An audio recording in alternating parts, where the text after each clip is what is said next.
for you. Just open your eyes, you'll see it's true. Good times, sunshine, gonna be here in no time now. Bad times, gray skies, push them all away, turn them upside down. You're gonna break new ground, turn everything around. You're gonna live your life. There's a beautiful day headed your way. Keep your head up, you'll be okay. Beautiful day waiting for you. Just open your eyes, you'll see it's true. A beautiful day.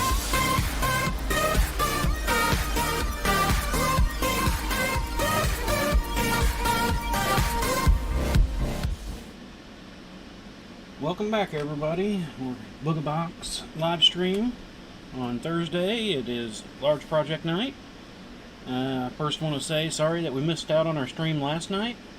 I was having some issues getting some things caught up and everything, so I figured it was I needed to kind of cancel last night so I could get things caught up. Still didn't get quite caught up, but I did get quite a bit done. So I didn't want to miss 2 nights in a week, so I was like, I'm gonna make sure I get tonight going. So hope everybody else is having a good week and not too much to do for yourselves. Again, tonight we're still working on the chessboard, so let me go ahead and get it rolled out here. I've actually got nothing done on this since we ended last Thursday night. I've just been so busy with so much other stuff, and this week has been a crazy week. Still not over.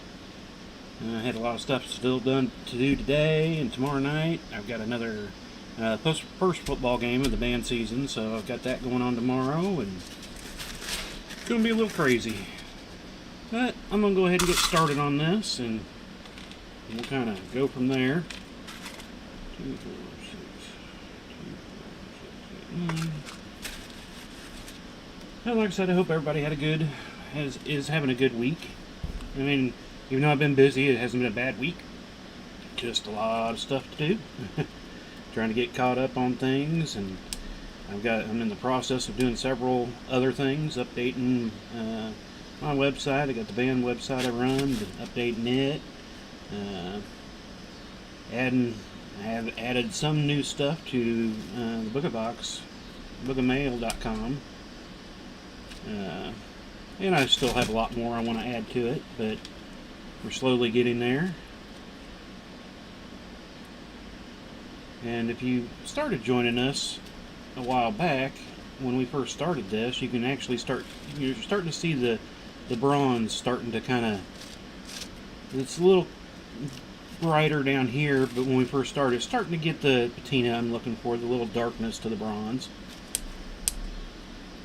I have been leaving everything out so it can kind of grow and get the coloring I'm more looking for. I was thinking it was going to take a little while to get to it, and it's getting there a little faster than I actually thought it would, so that's a good thing too.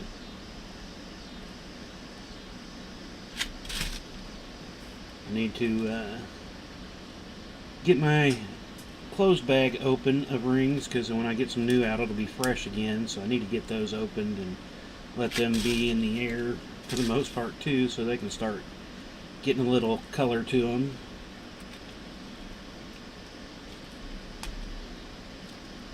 I keep forgetting to do it, plus I gotta make sure I have it someplace where the cats won't get into them, which they really wouldn't do nothing with them other than sit on them and make them all furry.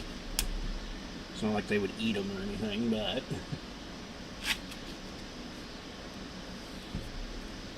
and, well, since we're just starting, we are still too shy of getting to our 300 likes, followers on Facebook. So if you got anybody, wants to join up, watch some videos at some points and whatnot, give them shares, get it out there, get the likes on it. 2 more, we're going to do giveaways, so that I don't have them yet before this weekend. Probably won't do it next Wednesday if we happen to get 2 over the weekend, but it would happen the following week for sure. You know what? Did I do that? I didn't do that, did I? You know what? I bet I did. I must have put my black up. I don't see it sitting out here anywhere. Let me double check in there. I've had a lot of things out and rings coming in and out all the time, and yeah, sure enough, I did put it back up. Okay, I need this. Substitute. Yeah, well, like I said, I have a bunch of different colors out. I've still got a bunch out. You can probably see on one of the screens up on top here, I've got all kinds of my tubes and colors out, because I've been working on my dream catchers, trying to finalize up, working on some kits for those, and so I was trying to clean up earlier, and I guess I put those up by accident. But that was the other problem with yesterday. I was having no time to get the area straightened up to do a stream, because to do a stream I've got to have my little area here cleaned up a little bit better than how I normally work. And I thought about, well, I could just kind of show what the madhouse looks like under normal circumstances. But I was like, no, let's go ahead and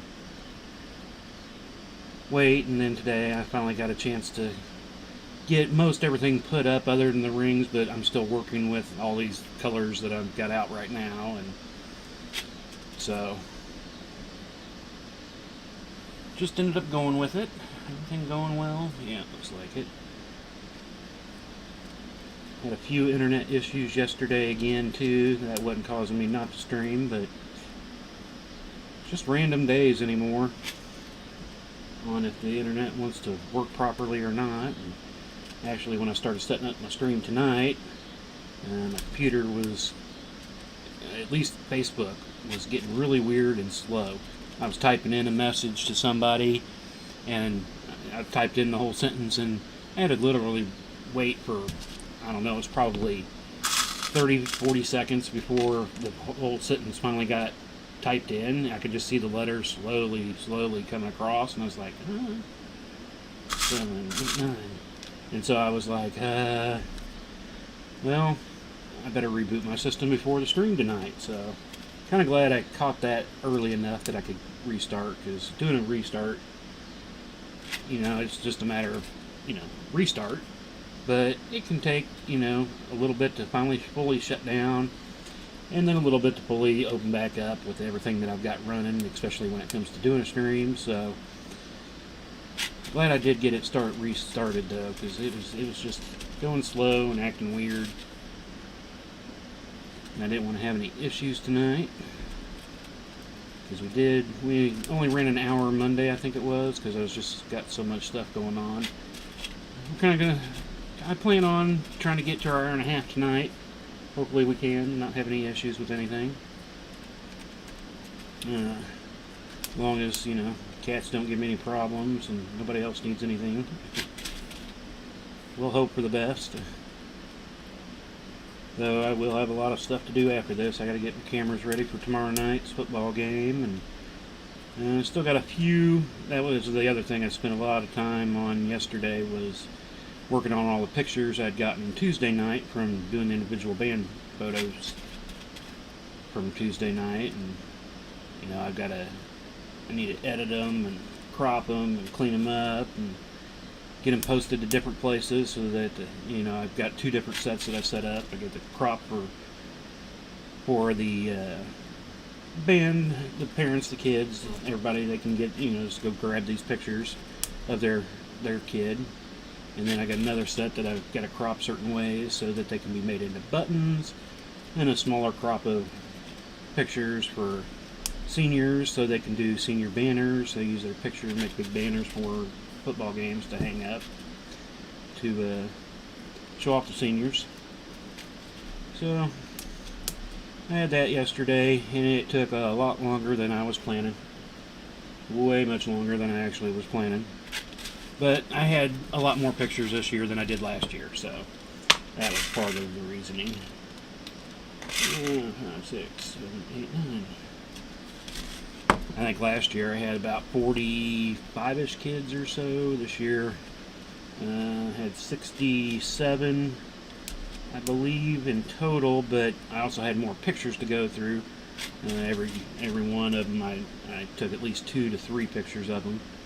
So it's a matter of, first thing I got to do is go through and name all the photos to give the proper names to all the kids, and then go through, pick out the pictures that I want to use, which one's the best out of the 2, 3, 4 shots that I took. Sometimes I took a few more depending on if I actually caught them and could see that they blinked or was turned the wrong way or something like that after I look at the photo real quick afterwards. And so it's definitely a process that took a lot longer than usual.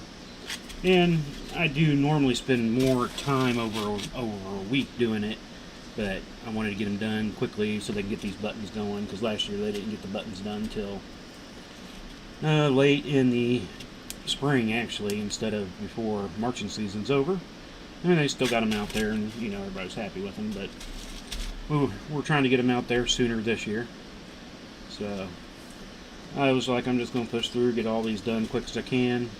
Plus, it'll give me more time to get everything else I've got going on. Like I said, I've got my 3D printers have been printing constantly, pretty much. Other than sleep time, I don't like letting it run when I'm not here maintaining it and watching it. So, for the rest of the time, all waking hours, it's pretty much been printing for hours and hours and hours the last week and a half, 2 weeks almost.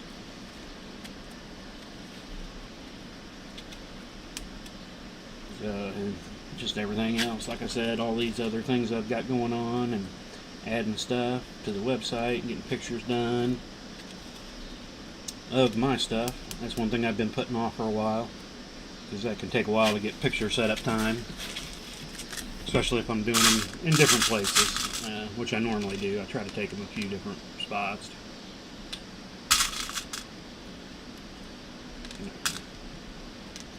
Try to get a variety of different pictures, and then I got to go through them, decide on which ones I like better than others, and working on a tutorial for the chain ends, updating it. Got some help from Tara, a fellow chain mailer who got it and likes it, and there were some things I've been wanting to change on it, and she kind of gave me some motivation to get back in on it and get it done. Plus, she's had some ideas and thoughts, and has actually been editing for me. Because I spell like crap. Not smell, spell. I guess I had several typos in it. I mean, I had seen a couple, and that was one reason why I wanted to redo it anyway, but I didn't think there was that many that I had in there. She was pointing them all out to me, and I was like, man, I didn't see that many. But that's what happens when, you're doing it by yourself, and you look it over, but when you start reading it for the 100th time or 1,000th time, you're kind of, what it's going to say, so you're kind of reading in your head and reading too fast, not actually looking at letters. I don't know if you've ever seen any of those meme things out there that you can read this, you're a genius type thing, and half the letters are all changed and blah blah blah, because your mind doesn't process each letter while you're reading type thing. And so that's what ended up happening with me. I was not seeing them just because I wrote it, 1. 2, I've read it so many times, you kind of start just reading ahead for the most part. So she's been helping me get that all ironed out, and got some ideas from other people to put in a few other extra pictures into it. So I've been doing that, and like I said, working on a few others that I've been putting off for a while. Gonna start having kits for my tag dice, chainmail tag dice. Can offer those up in a couple of versions. Some that I've already drilled with everything needed. Then I'm gonna have another kit that's, they don't have the drilled, so they'd be cheaper, 1, and 2, somebody else might want to do something else with them. Make different style, because I don't drill all the way through the tags. I got some crazy weird bits that actually put 2 little grooves in them. Do I have, not an easy one to grab. So the dots for the dice themselves aren't all the way drilled through, but some people might want that idea. So 6, 8, 9. So I'm going to offer up a couple of those different styles. And there's still another, I got acrylic ones that I do too that I cut, and those can be laser etched. I want to offer up some laser etched dots on them as an option. So trying to get all that finalized. So it's been crazy, plus just doing the normal chain mailing for, you know, people that want to buy regular stuff and not actually do building. So it's kind of adding more to it, because lately it's just been, I've just been making chain mail for sales and events.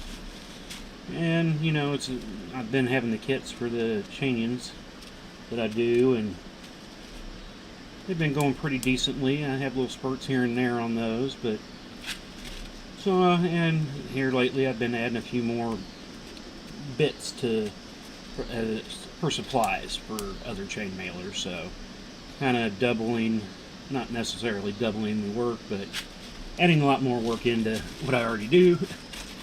But that's all good, you know. The more I can make, the more I sell, the better everything can be. Just trying to improve everything. And like I said, I've been putting off doing a few other tutorials for years now that I've been wanting to do, and really I've never posted pictures of a lot of these things on the side that I've done, just because I want to get them fully finalized. Some of them were one-offs that it's like, this is cool, I like it, but I need to make sure I can recreate it and get a tutorial made for it, and, you know, before I really put it out there too much, because I've put out a few things before, and before I was able to do anything with it, other people started already doing stuff with it. So I kind of put those off for a while on some of my things, and I hope to start getting those out there a little more, since I'm going to get some more time in doing all of it. Quick check where we at, 15 minutes in, so everything looks like it's going good. Few viewers between Twitch and YouTube. Hello to everybody viewing from Twitch, YouTube, and Facebook. Appreciate them all. Like I said, even if you're just here to hang out, you don't need to send messages or anything, but I'm just happy you're all here. Good to have you.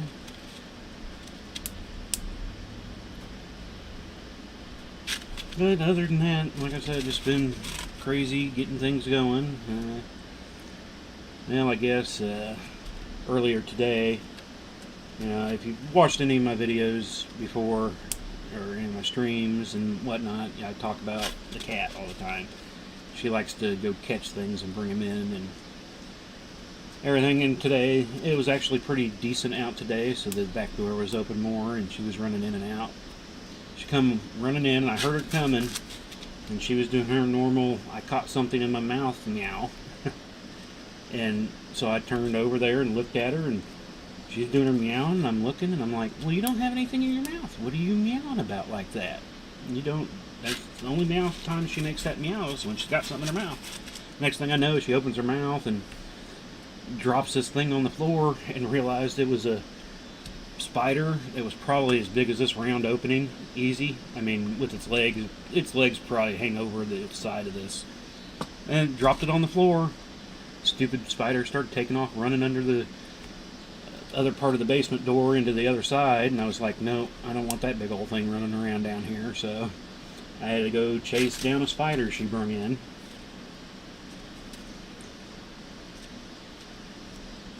I was like, how did you even not kill that thing and have it in your mouth? I don't know. From as far away as when I looked at her when something fell out, I wasn't sure what it was, but I had gotten up and just happened to get up to go over just to make sure, you know. Like I said, the only time she makes those meows when she catches something, but when I don't see anything and she's making those meows, I get a little concerned. So I was already kind of moving towards that way to see what was up, since I didn't see a mole or a bird or squirrel or anything hanging. And then, sure enough, there goes that little spider, big spider. And actually, wife found a dead wolf spider yesterday upstairs, and she was sending me pictures of it, going, "Look at this spider."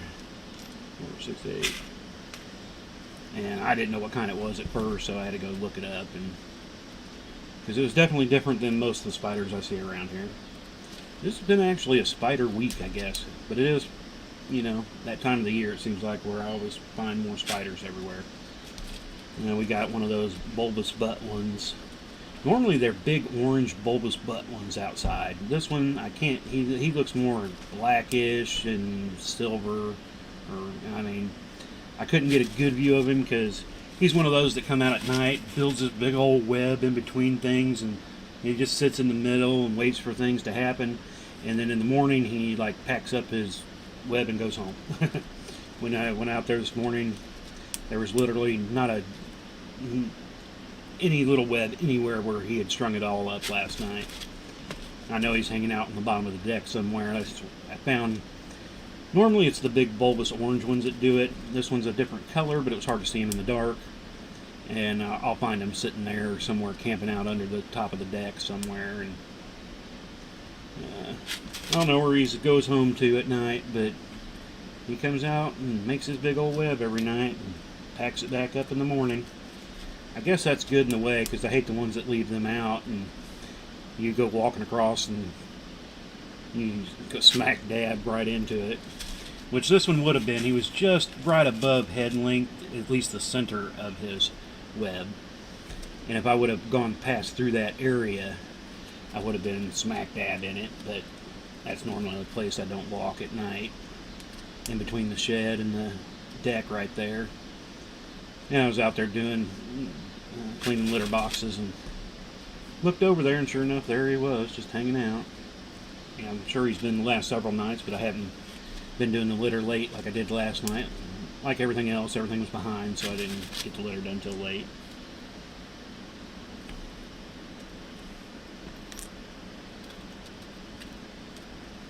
And I'm not sure what time he actually starts doing his build. I was going to try to catch him tonight and see. I was checking up until about 7 o'clock, so what time are we now? So about 50 minutes ago or so was the last time I checked to see if he'd started yet, and I haven't seen anything, so it's like, well, I'll probably get done with the stream and go check again, and he'll probably be there. Because he's a fast little booger. He can put it up fast, that's for sure. At least most of them do every year when they do finally show up. The ones I really hate are the ones that build these bigger webs on the side of the house to the fence line. I mean, there's a good gap there. I mean, there's probably 15 feet away from the fence and trees to the side of the house. But it kind of goes up an incline there, the driveway on the side of the house. And this time of the year is when I always have to be a little extra careful when we're doing trash on Sunday nights. Because they'll be out there building up their web over there, and by the time we take up everything late on Saturday or Sunday night, it's dark, so you don't really see them. There's really no bright light. There's enough light where you can see what you're doing, but nothing to see a spider web over there. And every year, at least 2 or 3 times a year, end up catching spider web on the side of the house, between the house and the fence, and go through it. Luckily, I haven't hit the main part where there's been a spider. I just get through the web, and when it gets stuck to you, you realize how big it was, because you just get so much more spider web on you. The little one-stringers are, their own little issues, but the bigger ones that are, nice, big, and round, and actually very pretty looking. I don't like spiders at all. I will admit that, but I love watching them actually make webs and stuff, because it's just a crazy amount of work, I think, for a little spider to just spend hours making this thing to catch food, and then especially these ones that pack them up in the morning, pack up their web and go home for the day. It's just like the hours you do just to catch food. But I mean, I guess they got to do what they got to do. Just stay outside. We're okay. You're inside, I don't like you. Inside this year, it's been call them albino spiders. They're like translucent, almost white, and they're small. They're probably legs probably more on the 3/8 inch size. This is 5/16, so they're a little bit bigger than that. Not their body, but their overall tip to tip of legs, but they're weird light colored things. And we get the standard racer spiders that kind of got a skinny body and these little stripes that go down their back. I just call them racer spiders because they're freaking fast when they start running. So it looks like they got racing car stripes on them. 6, 8, 9. And we get those from time to time. Kind of gotten used to those little guys. And then all those standard little ones that normally you don't even see. They'll pop up every once in a while around the back door and the windows. At least down here in the basement, more so than upstairs. But basements will always bring in. But like, we have a walkout basement, so half our basement is underground, the other half in the back is open. So they got plenty of room and areas to come running in. Especially with cats opening and closing the door. Or me just leaving it open for them. When it gets nicer, I do. I need to put something on there and get a cat door. I almost wish I could get the cats to wear one of those collars where I could get one of those pet doors that only open for the cats, and then you can lock it. They can go out but not come in, or vice versa. I need a collar that will be able to tell if the cat's bringing in an animal, though. They need like a pet door camera that they have to come up and knock on it. It lets me know. I can view the camera. You got anything in your mouth? You bringing me an animal? No, you can't come in yet. I don't want that in here. It sucks more with the live ones, but I hate the dead ones too, just because I hate seeing them kill the other little moles. I mean, even though I hate the moles, I hate seeing them, get killed by the cats. But and Marble, she's my mole hunter. She hasn't brought any in the last few weeks though, and I've only seen a few mounds here and there this year, so I think she's actually got the mole population down compared to what we used to have in this. We've had some years where the moles were just crazy. I mean, you couldn't go out there without seeing new, tunnels for 10, 20 feet, and there's been definitely a lot less this year, so wish they'd just all move on their own and go away to some place, where they don't have to worry about it, keep tearing up the yard. But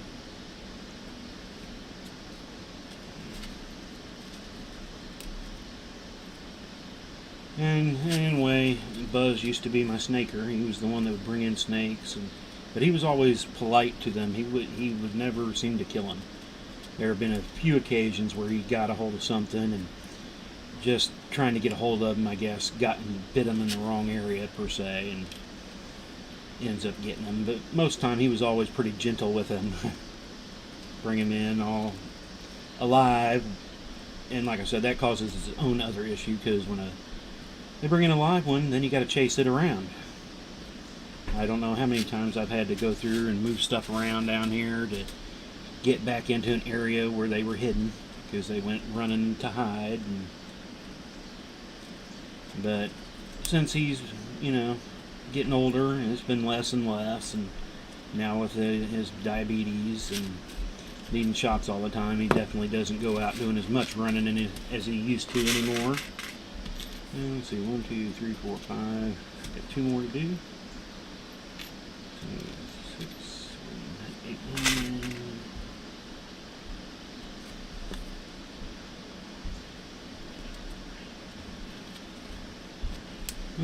Let's see, what else was I doing this week? Pretty much that's been it, though. Just working on chainmail orders, working on the chainmail website. Didn't get any orders for any laser work this week, so in a way that was good, but I don't mind it. That's why I don't do streams on Tuesdays and Fridays for a couple different reasons. The band stuff during the fall, and then just that's normally my days I try to plan for doing laser work.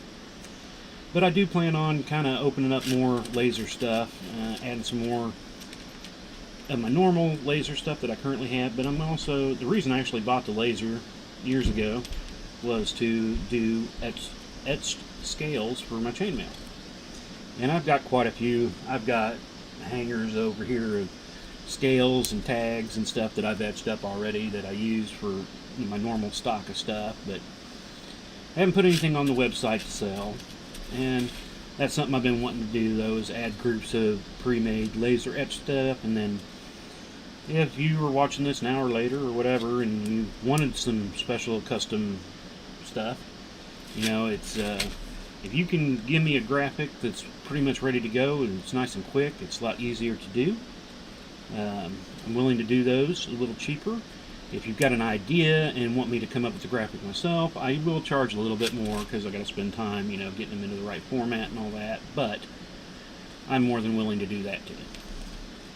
I've done a lot of small runs of laser stuff for people. I've had a few that only wanted a couple things because they were just wanting just those couple things. I don't think they were actual chain mailers, but liked the idea of the scale and just wanted a couple. And so I've done several, you know, pairs of things. And I had one guy one time wanting a Spider-Man logo on some red, and you know, I already had one, the graphic, so it was nice and easy. I was like, yeah, that's no problem. I threw it in, and mailed it out the next day. But I'm trying to come up with some ideas that are, you know, different than what other people do on laser etch scale, because there's quite a few people out there that do laser etching work. So I want something a little different in a way, and I don't want to use somebody else's graphic. So most of the time I end up looking at pictures and end up making my own graphic to use, because I've got my own dragon scale kind of etching that I do. There's several groups out there that have pre-done scale looking scales, laser etched scales on a scale, but I wanted something a little different, so I ended up making my own and gone with them. That's what I use normally for my dragons and stuff. Again, that's some of the things I don't necessarily post out there, but if you ever come to one of our events, you'll see a lot of stuff that isn't on the website, isn't on Facebook. And that's why I tell everybody at the events, it's like, you can go here and check out stuff, but if there's something you end up wanting to get that's not on those, just let me know, because I've got it. I just don't post everything out there all the time. And that's one of the other reasons why I want to get my own gallery part set up on my own website, so I can show off some of the one-off things, some of the things that were custom work, because I have had people that want custom work done, but they don't want me to post it on Facebook. Some just don't like Facebook, you know, and that's fine. Others, you know, they don't want somebody to see it before a certain time. They're okay if I was to put it on my own website, but Facebook's different because it's so open to everybody else. And I mean, my website is too, but the person would have to know where to go. And you know, I'm not like an Amazon where I get high traffic daily. I get a few here and there a day, and every time I check the stats on it, I mean, I know a lot of what I get is bots. So when I see, you can normally spot how many out of the bots, and I normally get twice as many views from bots a day than I do people. But I know there are people coming every day, so 689. But that's why I want to kind of get that going and get a little gallery of things going on there. And I do have some on Facebook that I don't sell on the website because they were more one-offs or something like that. But you know, I try to get people, if they show up at my website, and go over check out our Facebook stuff. If they're on Facebook, I'm like, go over check out the website too. So I'm just trying to grow the business, get more people to go view things, order things, and all that good stuff. The more the merrier. And like I said, if you're watching this, I don't really have any videos on how to actually build certain things. It's something I have thought about and I have talked about before. I'm hoping once the fall gets in here into November or something, I can actually get some more time to be able to sit down and do those. But if you ever have any questions about weaves or anything like that, just drop me a line. I'm more than willing to help pretty much anybody if you're into doing chainmail, learning chainmail. I'm more than happy to give you the knowledge that I have and point you in some other directions to some other people that might have more knowledge on that subject.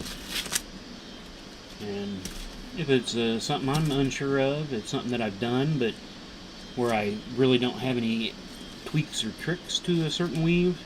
You know, I've got several friends that are chain mailers that have been doing it for years and years and years.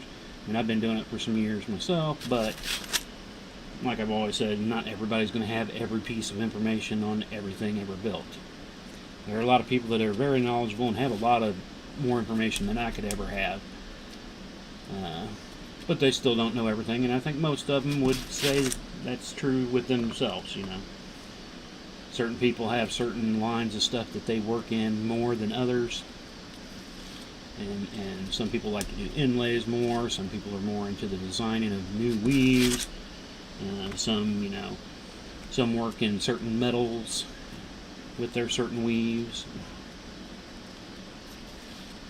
So it's kind of nice. There's just such a variety when it comes to chainmail. It's kind of nice to see all the different things and whatnot you can do. Different ideas people have for things. Let me grab a drink real quick. Where are we at here? 35 minutes in.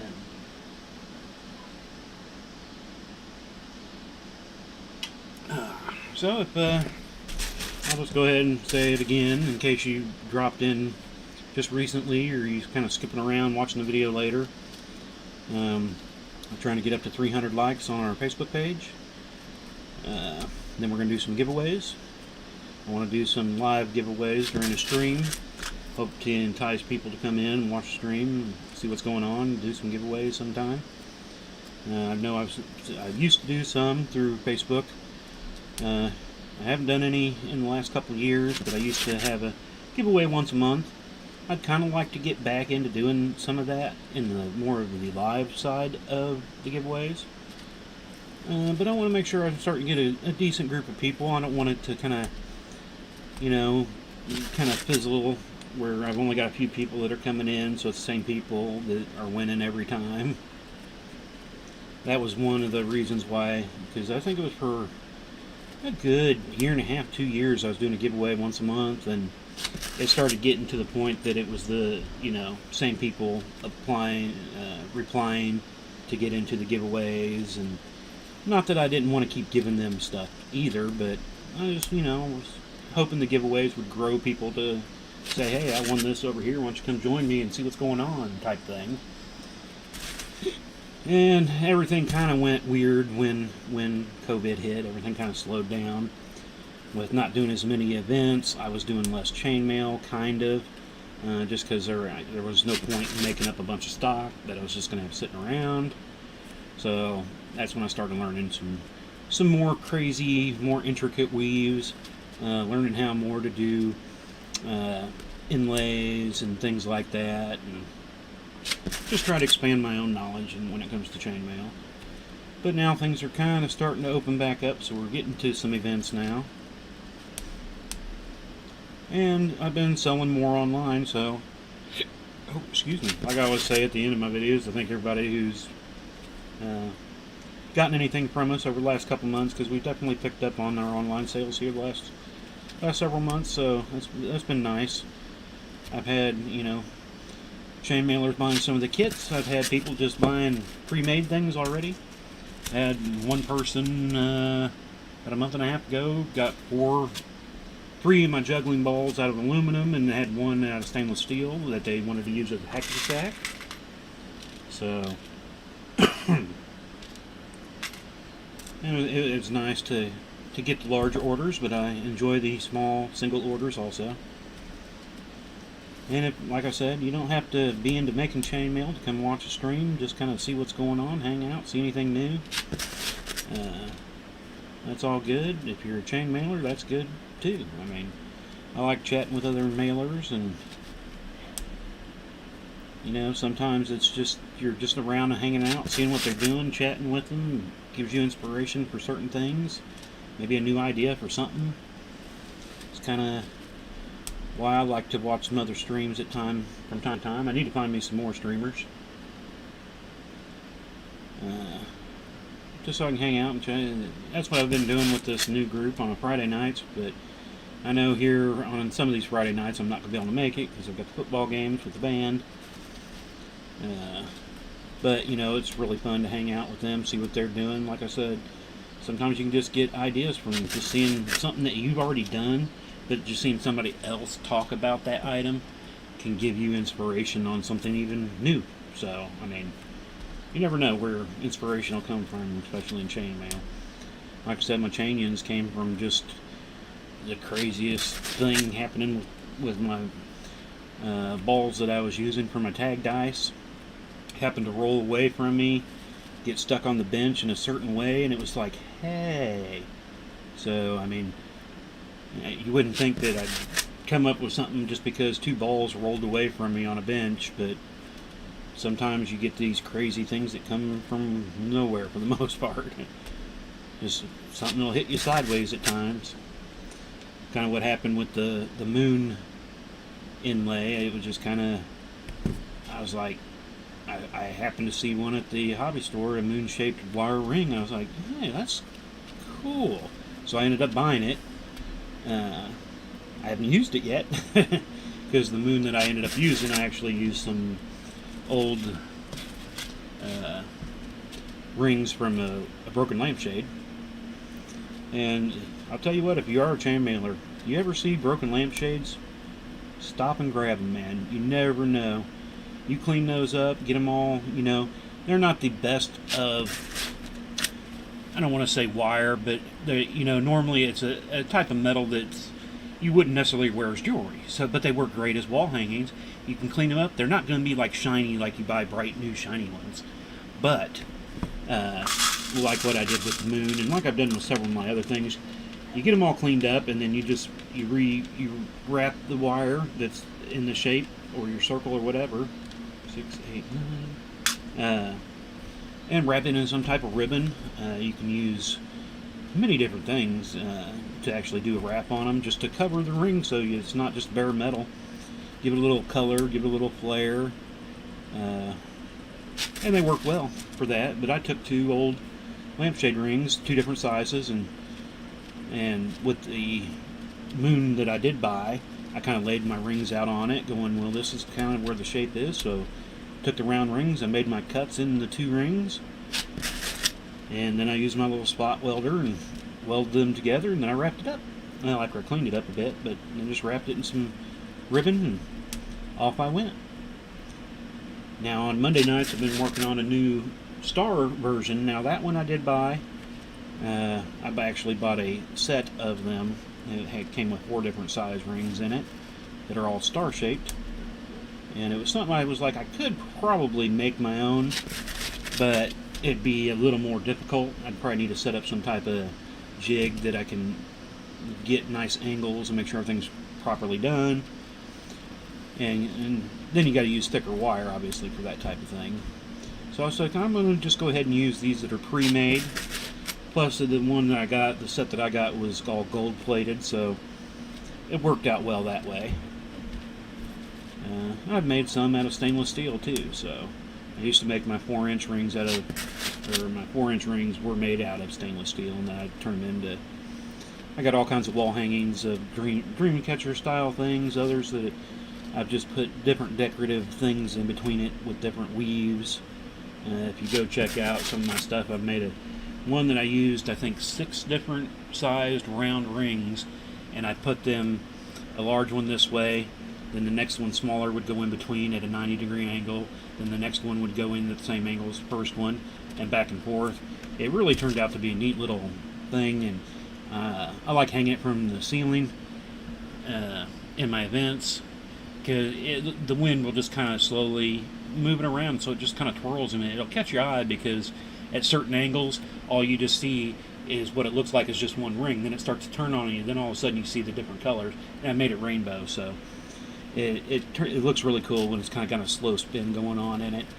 Kind of throws you optical illusion at times.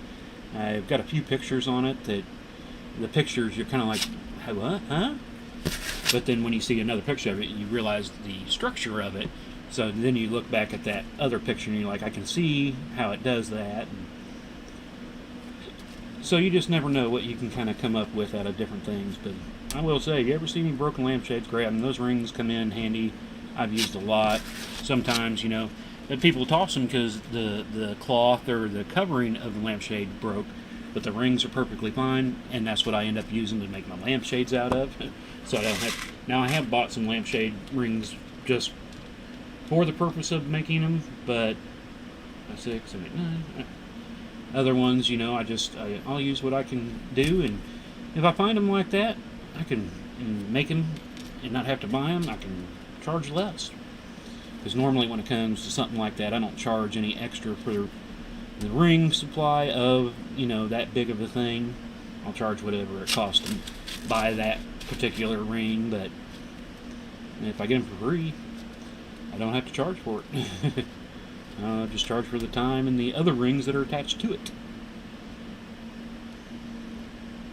And that's kind of why I do have quite a few lampshades, just because they're fun. They take a while, but they're fun to make. They're different. There's not a lot of people out there that make chainmail shades.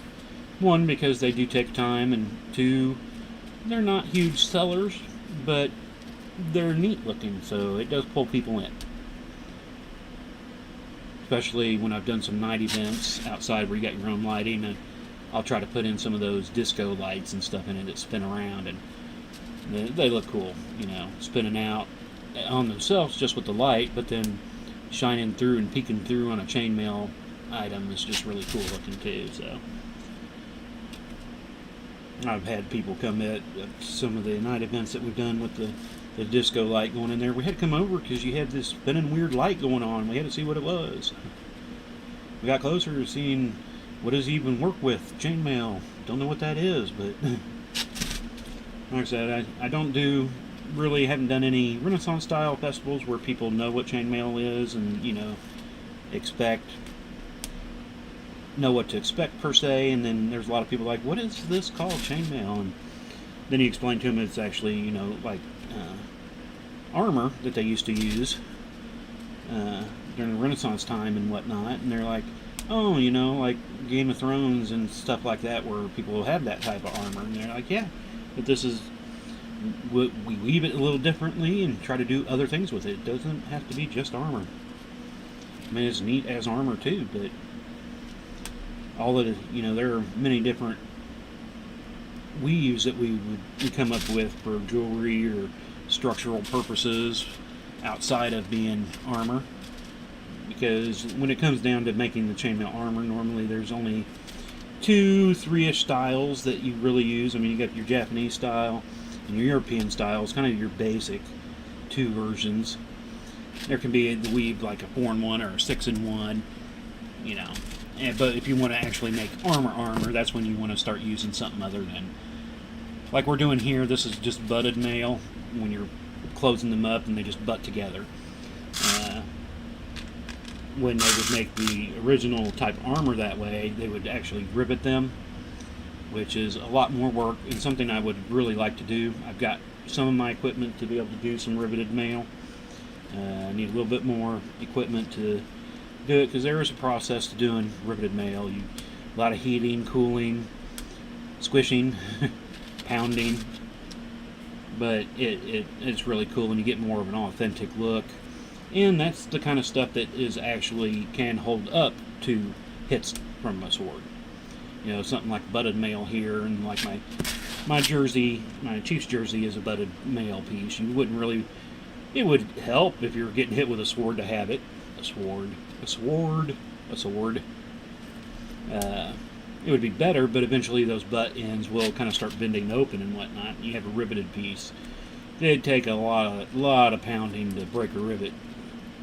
And then they didn't necessarily have it at that time, but some of the other pieces that I make out of stainless steel, niobium, titanium, and whatnot, I'll weld, where you can you close them up as a normal butt, but then you come back through and you weld them up, and they become nice sturdy pieces that are, you know, I have never really tried to stress test any pieces that I've made per se, but I've put some through, you know, a test, and they're not breaking. I mean, it would take a lot to really get those to break. If I make up a nice welded up wallet chain, it would, you know, I almost worry about some of them that I've done that are welded because they're so sturdy. I would almost be afraid you'd hurt yourself before the piece would break. So you kind of have to almost be careful with when you start making things that you're going to be hanging off your person out of welded, because they can be almost too sturdy. You know, a nice piece of butted male bracelets and stuff, you know, out of aluminum and even stainless steel, they can eventually open up, which is nice in certain aspects. You know, you don't want to be wearing something that gets stuck on something that you can't get released quickly and end up, since the piece won't break, it ends up breaking you, and you don't want that. I'd rather the piece break than you get broke. So there have been a few pieces I'm like, you got to be a little careful with this because it's sturdy. Like I said, with the wallet chains, you know, you got that kind of attached. You know, if it was a butted piece of stainless, you're probably going to pull it apart enough before you would break like your latch that you've got it attached to your belt loop or whatever with. Most of the time you're going to lose your belt loop first anyway. But, you know, there are some extra heavy duty sewing out there that, you know, a piece of butted mail of stainless, you would end up pulling apart the stainless apart before you broke your belt loop.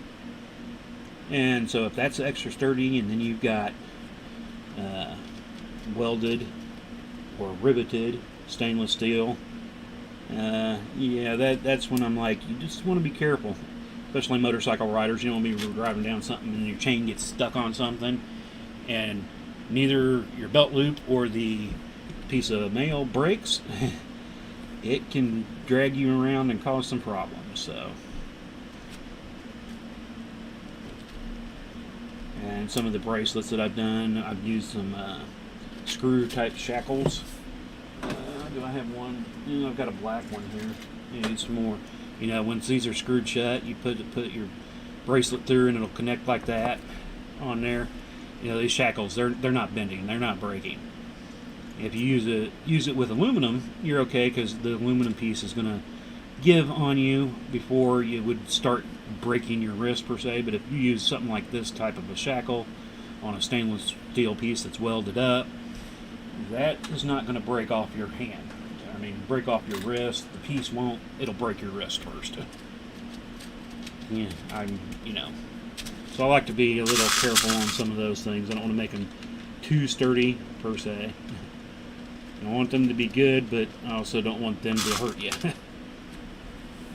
me grab another drink real quick. Where are we at?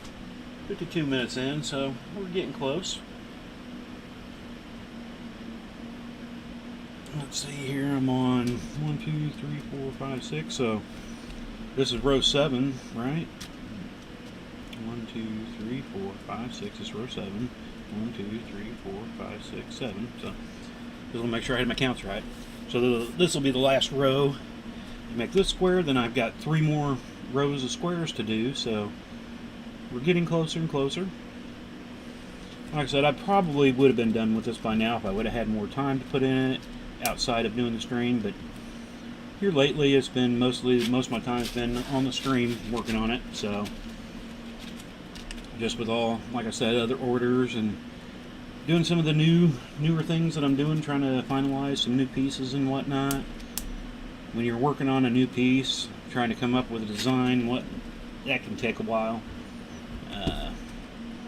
to get it fully worked out, to make sure it's, 1, repeatable, 2, it's something that, you know, if it's something you're wanting to do as a tutorial to sell to other mailers, I really like to double, triple check everything before I would want to put something out there like that, to make sure, you know, everything's going to work well for a mailer. Because if you get an experienced mailer, they're going to be a lot easier to follow some basic instructions and get the piece done.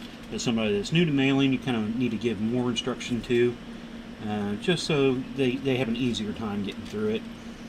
And that's kind of like what I like to try to find some people that are somewhat new into mailing to test things out, because they can give you more feedback for the less experienced side of things.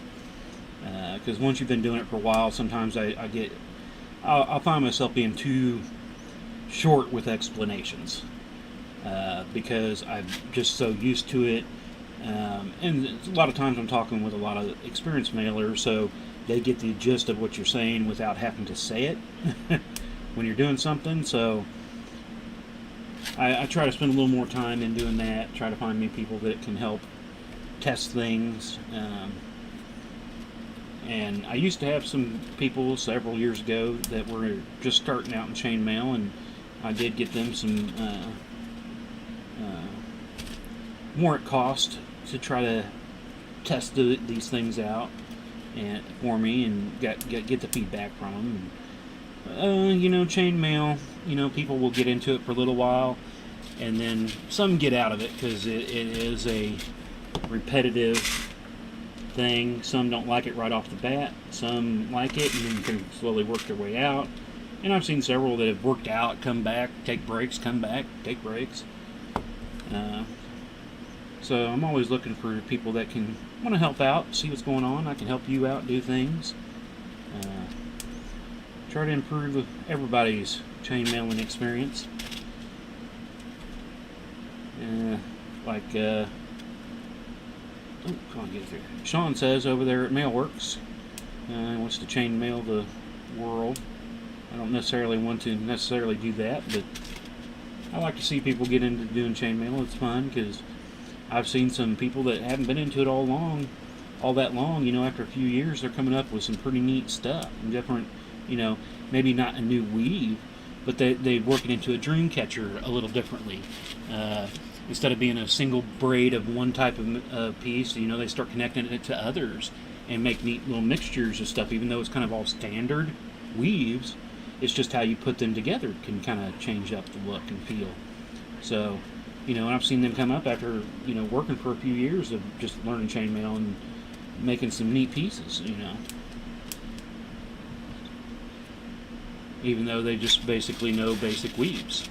And that makes it sound bad when you just say basic weaves, but it's not, because what I kind of consider basic weaves, they're not, some of them are not so basic. I mean, it's just that I've done them for so long. If somebody, and everybody will have their own nemesis, let's say, weave. I've had a few of those at times, and I'll just spend more time on it, making sure that I fully understand it. And like I've said before, I probably haven't said this in a while, I've learned more in doing my chainmail by trial and error than actually watching videos and other people's tutorials. My trial and error, I learned more about it.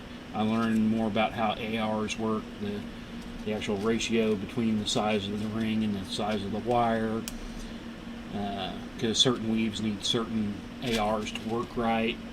Too small, they're too tight. Too big, they're too loose. Sometimes that doesn't matter if you're working in other stuff with it. So I have learned more through the years on my error pieces than I have watching video just to learn how to do that single weave. You can definitely start seeing how it's kind of neat looking how the colors are brighter and it gets a little darker up here. I don't know if the video, I guess video kind of shows it a little bit. Kind of looking up at the screen here. You can definitely see it a little darker in this first square that I did compared to the square we're down here working on.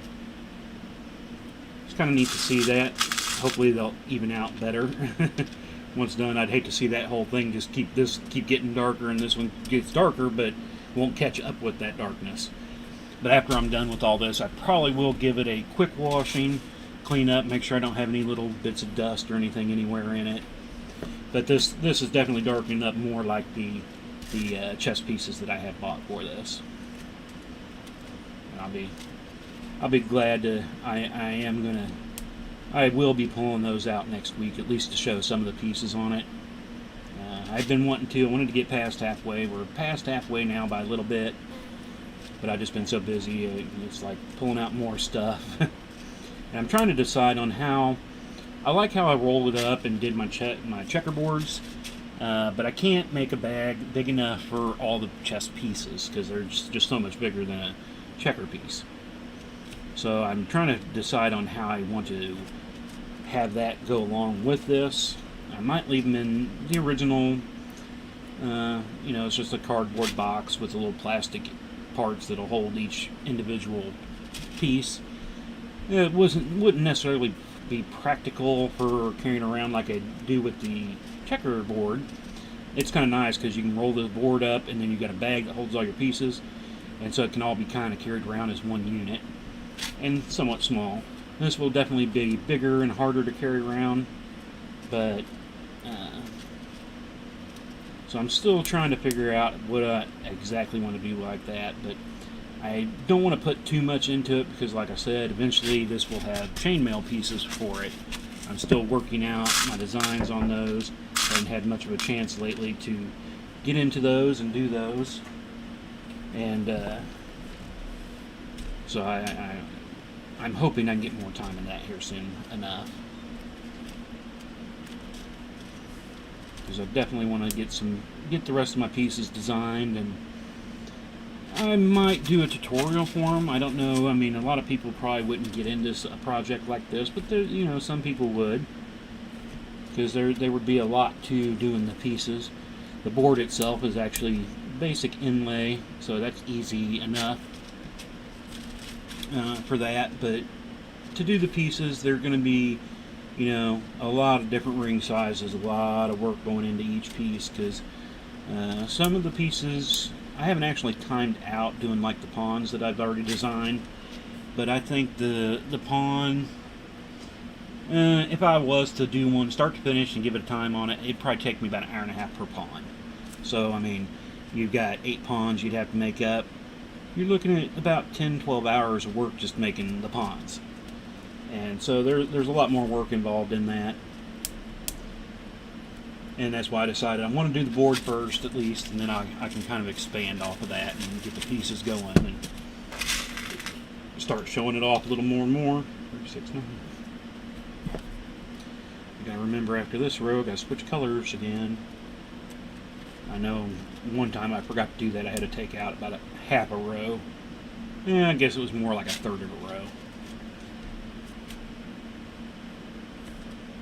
Because I started with the wrong colors, and I was like, my boxes look more rectangular now. Why? Oh, I forgot to go change colors, dummy.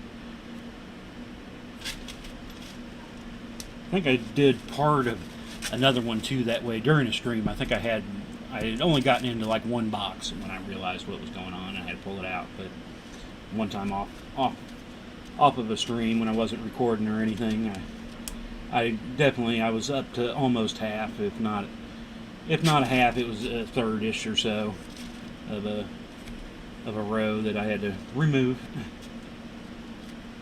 So that always kind of sucks when you have to take things apart, but I do that quite often anyway, though, when I'm working on a new piece and whatnot. If certain ring sizes don't work, I'll remove those, try some different ring sizes.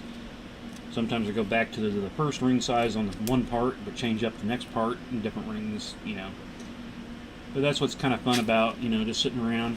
Sometimes you feel like you're doing nothing because you got nothing done while you're working on something new. And in a way, you did get nothing done, but you did learn some things of how not to do something. So you're still learning in the process. Like I was saying earlier, you learn more from your screw-ups than things that work right. And especially in something new, that's always the case. Because I've got one other piece, I've only mentioned it once, and I haven't mentioned it since, that I've been working on. It's actually about 7 years in, and I'm only a 10th done with the whole thing that I want done, because the next parts, I spent a couple years trying different things, different weaves, a different structural thing to make it work the way I want it, and it just never quite works the way I want it. So I'll pause it for a few months, and I'll come back and try to work some more on it the next time it's not working exactly so it can take a while for each little area to finally make it to where you want it to go. if I was able to just sit down and constantly work on it, I probably would have been done with it by now. But, you know, I've got a business. If it was more of a hobby, I guess, I probably could have gotten it more done. But when you got to spend time doing all this to do events and you're selling online and all that, it does take away from the creative side sometimes. Well, like I said, which kind of sucks in a way, but it's part of, you know, if I want to keep doing this as a business and grow, I do have to kind of give and take here and there. You know, there might be some times at some point over holidays I might not do as many streams, you know, depending on when a holiday might fall, like a Christmas or a Turkey Day or something like that. You know, that could change up some. But then there are other projects that I've done too where, like when I was doing the Chiefs flag, I was streaming minimum 5 days a week and just only working on that, but I was working on it almost every day in a stream. There's a few times I'd take a day off here or there, and then there was plenty of other times when I wasn't actually doing the streaming, that I was still actually recording, maybe building it, because if you go to the Facebook page and scroll back, I've got a video of a time lapse of oh, that's a pop up on my thing.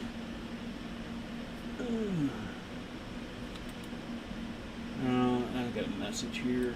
I can wait till I'm done with my stream though. Come on, there you go. And then I'll reply back to the message. If you ever send something in a private message during a stream, I will see it, I will get it, I will reply to you, but if I'm in the middle of my stream, I normally don't want to take the time out. Unless somebody's sending quite a few messages, I'm like, I'll be right back with you, I'm working on my stream right now.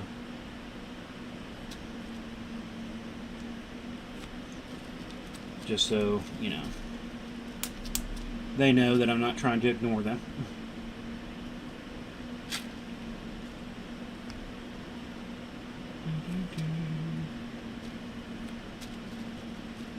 Because everybody's doing their own thing at different times. There's always, you know, a group of chain mailers that I'm friends with, a bunch of different ones, and some people work at different times, you know. Some people that do it as a business, they're home more during the day, but they're like me, we're working on stuff, so we have less time to spend chatting, but we do on occasion.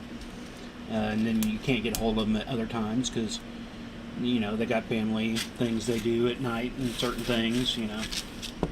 And then other people are at different times, so it's kind of nice to have a variety of different mailers that you're friends with, so that I don't, as a business, since this is my main source of income as the business, I've got weird hours. It's not like I work like a 9-to-5 job. And there are other mailers out there that do have full-time other jobs, and they like to mail on the weekends. So they're up early on the weekend, or they stay up late on the weekends doing their mailing. Some are, you know, work during the day, so they're more active at night. That's when you'll see them posting more, and you can chat with them more. And I'm kind of all over the place sometimes, depending on the time of the year. Sometimes I'm more of an early riser, getting things done. Other points of the year, I'm a night owl. Kind of just depends on, you know, business too. You know, if I've got more business, it's not a good thing not to sleep as much, but when I'm busy like that, you know. Let me close down again. I got another message here. And I've left the door open. I got this big old fly running around now. Driving me bonkers. Gotta get out the electric fly swatter and try to get him. He's a slow one though, so I'll probably be able to get him pretty quick. The big fat flies, I kind of like those in a way because they're slower, they're easier to get. I hate the little baby ones, boy. Those little buggers are faster than anything, and you'll just spend hours trying to catch them. That's when I try to get the cat, say, see it, see it, see it, get it. And she does on occasion get some of those faster ones that I can't get. But I do have to be careful because, I don't know, if you've ever had a cat, when they get focused on something, boy, it doesn't matter what's in the way. If she can get to it, you know, if it flies up in some area where she shouldn't be and knows that she can't get, she totally forgets that when she's chasing something. She'll just start running up across. In the old days when I, you know, had the old tube TVs and an entertainment center and all that, You know, now these flat screens you just mount to a wall and stuff. But the old days with the entertainment centers, she'd see a moth come in or something, and she would just go crazy, running up across the top of things, knocks the stuff over. The only thing was focused on the bug. So I do have to watch, make sure I don't have anything out where she might go. Like I said, easier now without entertainment centers, but I've still got my desk and all my workbenches. She'll still go crazy and jump up through here. She knows not to get on the workbench. The only time she does is if I'm not here overnight, but I have gotten into the habit. I've actually got grid walls that I use for going out to events. I actually mount a front area with a grid wall that's 6 foot tall, so she can't get on my bench when I'm not here at night. And she does pretty good during the day not to get up here. On occasion she'll think about it, but you can see her thinking about it in her head, because then she's like, is he watching me? And if I happen to be here, even though I'm not watching her, she'll be like, no, I better not do that. I know if it catches me, I won't like the ending of that.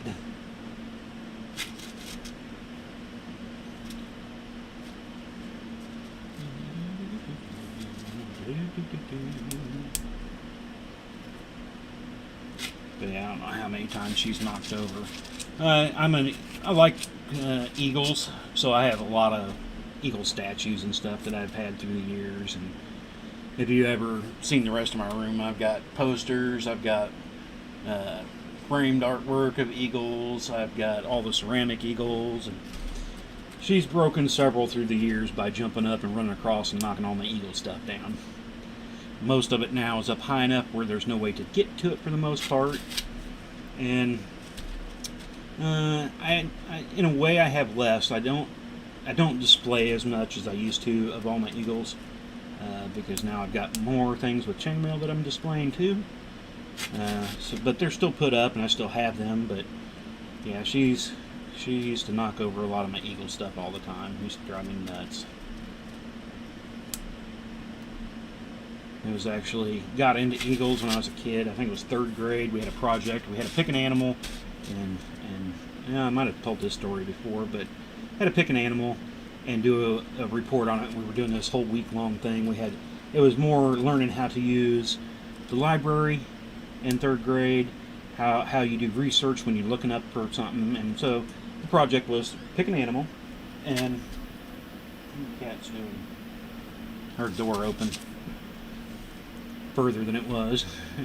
But you had to pick an animal and do research on it, find out, habits, its sleeping, where they live, blah, blah, blah, blah. Basically all the information you can find on the animal. And I actually wanted to do a tiger, and the teacher was like, everybody wants to do tiger. Can I get you to do a different animal? And I was like, I'm in 3rd grade. They didn't want you to do a domesticated animal. They didn't want you to do like a cat or a dog. You could do reptiles, I guess. They did allow that. I do remember that, because you want to do a snake, and I've always hated snakes. So I was like, no, I want to do more of a wild animal. And she was like, well, why don't you do an eagle for me? And I was like, I kind of understood what an eagle was, kind of. Not a whole lot, but then I did that whole little research project. And I just fell in love with eagles. All the different pictures and everything. And then, I read how big they were. And then the first time I actually seen one, I think it was up. I didn't get to actually see a live one until I think I was in middle school, probably about 7th, 8th grade. We actually took a vacation one summer and went to South Dakota, Mount Rushmore, Badlands up there, and there was actual eagles around. So you see them flying around, but you still didn't get the scope of how big they were. And they had some places where they rescued eagles and put them in. They started to use them as a teaching tool, but they were trying to get them back into good health so that they could release them. And so you got to actually see them up close, and it was just, I loved them up until then, and then that just made it go crazy. It was at that point when I first seen them, since we were up there, they had a lot of statues, pictures of eagles and stuff, because there's a lot of eagles up there. And that's when I first got my first eagle. ceramic statue. So we were on vacation, so I took my lawn mowing and money with us up there, and that's where I bought my first eagle thing. And I remember my kids growing up watching TV shows and stuff. You see pictures of eagles, and they always add in a soundtrack. And that's something I learned years and years and years ago, that eagle sounds are in shows are not eagle sounds. They're normally some type of hawk or even some falcon sometimes, because they type thing, and because the eagle sounds are not what you think they are. And it's so weird when people actually hear an eagle for the first time, because at our local Renaissance Festival they have a birds of prey show where they show it's a rescue operation, and they bring in some of their rescue birds, and they have owls and falcons, and they normally always have an eagle. And you can always tell the people in the crowd the first time the eagle starts making a noise, they're like, is that what it really sounds like? Because you get so used to seeing them in movies, you think they got the certain sound that you hear in movies, and it's not what an actual eagle sounds like. It cracked me up whenever I see people go, that's really the sound it makes? You could see them in the crowd when they start looking over to their partner after the first time, whoever they're with or whatever, and they're like, and I've sat beside people that have done it, and I've heard them say that. I never knew an eagle sounded like that. Is that what they always sound like? Do different eagles make different sounds? And some do, but I was always into the bald eagle, just because, again, it was easier to find more information at the time on a bald eagle than other eagles. Now, I did learn about others too, but when you look up eagle, normally, this was before the days of internet. When you look up eagle, normally the first thing is a picture of a bald eagle, unless you're looking up a certain breed of eagle, then you'll come up with that. But when you're researching it in encyclopedias and all that, normally your bald eagle would be your first one, because it's B, so it comes before other letters if they're going alphabetical. And it is the bird symbol of the government and everything. That was never my thing with it, but I just liked them because it was before I learned about government, was learning about the eagle. And 6, 7, 8, 9. Oh, let's see where we at now. Hour and 16. And it felt like about an hour, so about close. Normally I can tell for a stream I'm getting better at my voice when my throat gets a little drier because I'm talking so much. Because on a stream day, to be honest with you, anytime I do a stream, I probably talk more during one stream than I do outside of streaming for a week sometimes. Now that my kids are older, I don't, I'm not talking with them as much. My wife kind of does her thing. She's got her own health issues, and I'm always just down here working on chainmail, coming up with something new. So I spend a lot of time by myself. So I can go some days where I could literally probably count the sentences I have said in a whole day. And then a lot of times when I am communicating with people, it's through the internet, so it's typing, texting on a phone type thing. So there can be some days where I literally don't talk all that much. So when I do a stream and I'm just constantly kind of yibber-yabbering for a while, my mouth and throat's going, hey, you don't do this. What's going on? I know that happened extremely more so when I first started doing the streaming, because I honestly, it's been probably since high school since I've ever had to talk for an hour by myself. Not necessarily by myself, with viewers here and there, but it's a very weird thing when I started doing the streaming that way. It was weird. My body didn't know how to take it. You're talking way too much. I've been doing a lot of band events and all that for many years too, but band parent meetings, you're not the only one talking. So you're asking questions, blah blah blah, If you're at band events, you're just kind of chatting here and there while you're watching bands. You know, and when the kids were younger, I definitely talked more with them because we used to do a thing when they were younger. They still had normal school, but then we always, during the summers, we had daddy school, and during some nights. So I chatted often then, but again, they would talk more, so I had breaks. I honestly can't even really think of a time where I'd talk for an hour and a half straight. It's a very strange thing to do. I have had a few nights where I wasn't feeling all that great and talked a lot less, and there's one video still a while back, boy, I'll tell you, it was the tired stream. The only thing I don't remember doing it at all. The only reason I know is because there's a video of the stream, so I know I was streaming and I was talking, but I was so out of it. It was the craziest day. I was just so tired that day. Things, I was feeling okay for the most part, but it come down to once I realized that I was starting to crash and was feeling very odd because I hadn't eaten all day. I'd been up from like 6 o'clock that morning, so it'd been like 12 hours, and even more because you don't eat while you're sleeping. So I had 7 hours of sleep or so, wake up, another 12 hours of not eating, and it wasn't until I was really just starting to go loopy that I realized I hadn't eaten, and that's got to be the problem. So I stopped the stream early that night and went and got something to eat, and definitely felt better. But I have always had that problem. As I gotten older, I will forget more and more often to eat. I know I say that to some people and they're like, how can you forget to eat? I do. The wife doesn't make all my meals for me, but she used to cook quite often, and so it was just like I'm doing my own thing, working. I've always worked with my hands doing something, be it RC racing. I'm always working. I was working on my cars all the time. I like to keep busy with my hands, and so I'll just get into something and totally forget.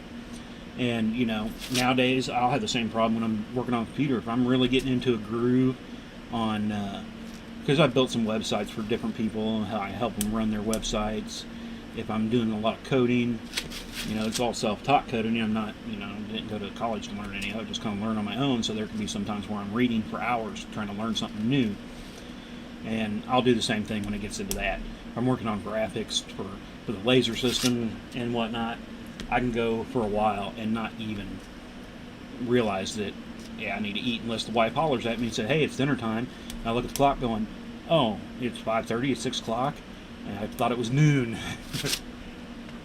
That happens quite often to me, so. Yeah, you can forget to eat. And I probably got it from my dad because, I told my dad that. I think the first time I ever told him that I was like 32. When I turned 32, I was telling him, yeah, and I forget to eat sometimes. And he's like, actually, I was talking to my stepmom.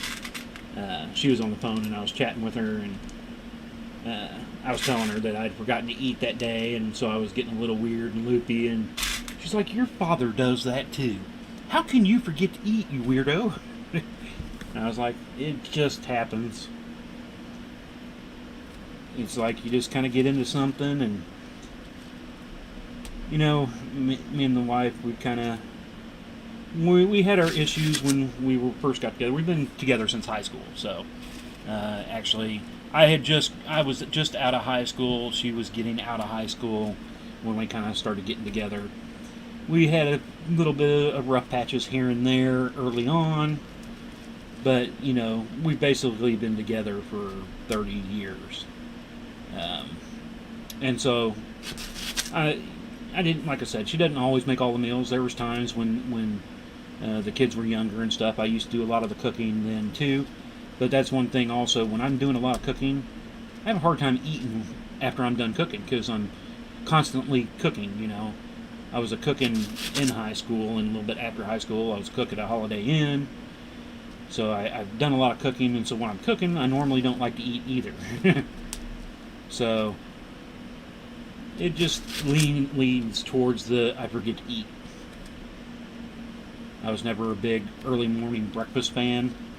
Normally, when I was in high school, especially, we always had early band practice, so it was wake up and out the door in like 10 minutes so I could get the band practice.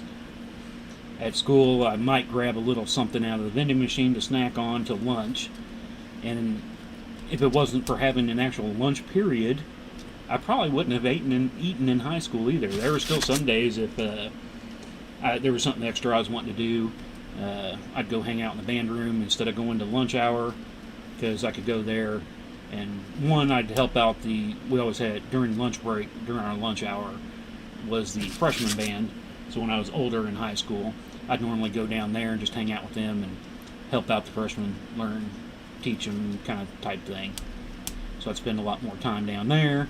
So I did kind of skip lunch at times in high school, but if it wasn't for the actually having a lunch break, I probably would have forgotten them too. And then I did get a little bit better as I got older. At one point in time, I was working a job where it was 12-hour shifts, and that it was more like I would forget to bring food with me, but I would normally somebody come to relieve me because I was a machine operator on a paper plate line, and I'd have somebody come to relieve me from that machine saying, "Oh, it's your dinner break. Why don't you go get something to eat?" And I'm like, "Oh yeah, oh I forgot to bring food today. Crap." 6, 8, 9. And luckily they had vending machines there. I could grab a little something because after a 12-hour shift, you get pretty hungry then. So, but afterwards I'd normally grab something on the way home, also.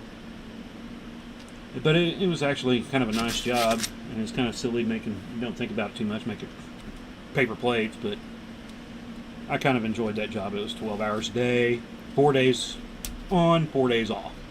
So it was always rotating. You never had the same days off per se. There'd be a time where you get a month where you're on your days off or during the weekend, so that was kind of nice. But then you'd go for a month where you're working every weekend, which did suck. But looking back, I was younger. It was a fun job at the time. It kind of sucked like any job in a way at times too, but whenever you'd have a machine break down, you got to pull it apart and all that, that's when it really, really blew, because that was a nasty, hard, hot job, because paper plates are actually made with quite a bit of heat. A lot of people don't realize how paper plates are made, but we, have these little dies that got heater elements in it, and machines are always hot. When you start getting to them and having to reload paper and all that, they build up some heat, and it was definitely kind of a hot job. And loud. Ka-chunk, ka-chunk, ka-chunk, ka-chunk.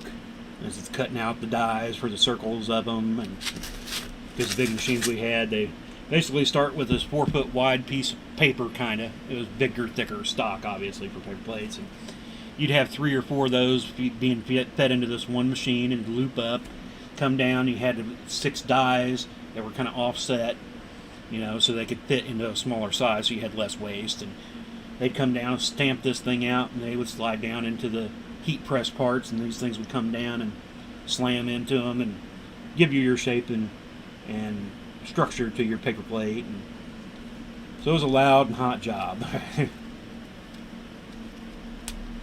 But it was, at the time, like I said, it did suck, but as I was there, it wasn't too bad.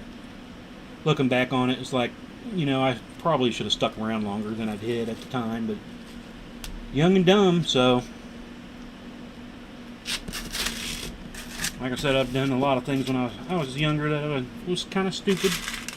I will say, I don't like having regrets per se, but there are things that I could have done better, but in a way I wouldn't change anything that I've done, because you do stupid shit.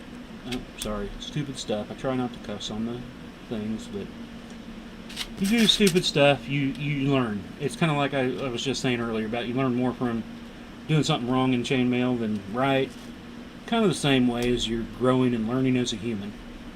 There are a lot of stupid things I did. Would I change it? No, because I did learn from those mistakes. So I don't like to say I ever have regrets, The only thing I ever say that I probably somewhat have a regret would be not going to school to become a band teacher, because I've always been a band kid and loved band. Started when I was in, another thing I started in 3rd grade. I really liked my 3rd grade school. They pushed me into a lot of things. Maybe it was just the age. That's when you kind of start clicking, per se. But, you know, that would be the only thing. And the only reason I don't want to regret that, because if I would have gone to school to become a band teacher, I wouldn't have the kids that I currently have. I mean, not saying that it wouldn't have still happened and all that, but, you know, I love my kids to death, and I wouldn't want to change anything of how we kind of raised them. I mean, as a parent, you learn as you grow too, but you know, I wouldn't want to lose any of those memories of anything that we did as growing up, learning as a family, and having my kids, you know. And if I would have went to school to become a band teacher, that probably wouldn't have happened when it did, and all that. So that's the reason I say it's only kind of a little bit of a regret. Because, like, I love music, and I love being in band. So, what do you want, big boy? Meow? Meow? Yeah? You're just talking.